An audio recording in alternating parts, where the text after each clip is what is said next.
Okay, so all you're going to do is line up your edges. We want to attach it so that we can actually form the cuff. The first stitch is the important one, so you want to go to the very top of this side because this string comes right there. So you find your top corner and just pull it through any string. It doesn't have to be through any one thing. And you're just going to sew all the way down.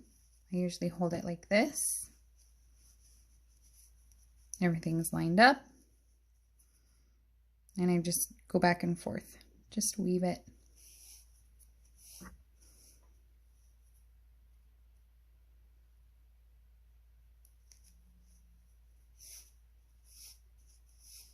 All the way to the end. When you get to the end, we'll just tie it off. Okay, so now that it's sewn all the way down, you can pull it flat. I usually just tie it off. Typically, at the end of a pattern, it'll say to weave in your ends, that it's all finished, weave in the ends. And all that means is these little strings right here, you don't want them dangling. So I just leave the needle attached. I already have it attached to this string here. I'm going to be turning this inside out this way, so I don't care what this side looks like. So all I'm going to do is I'm going to weave it in, just random loops all across.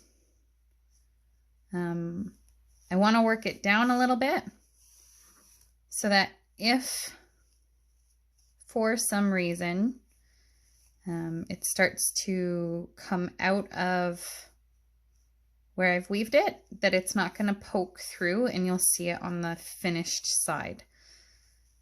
So I'll just loop it back up and you can cut it off. You're done with that one. And I suggest to leave the tail long when you do your, this is the slip knot that we did at the very beginning. And I suggest to leave that tail long so that it's easier to weave this in as well. You can weave it in with a crochet hook, but it is a lot easier to use the needle. So I just weave it in.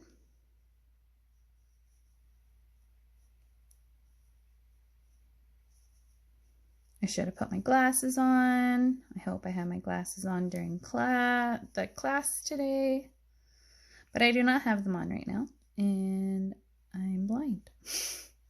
Not actually, but sometimes it feels like it. Okay, so that's good enough for me. Just gonna go ahead and snip that off. And there you have it. There is the cuff for the coffee cozy. Onto the pumpkin.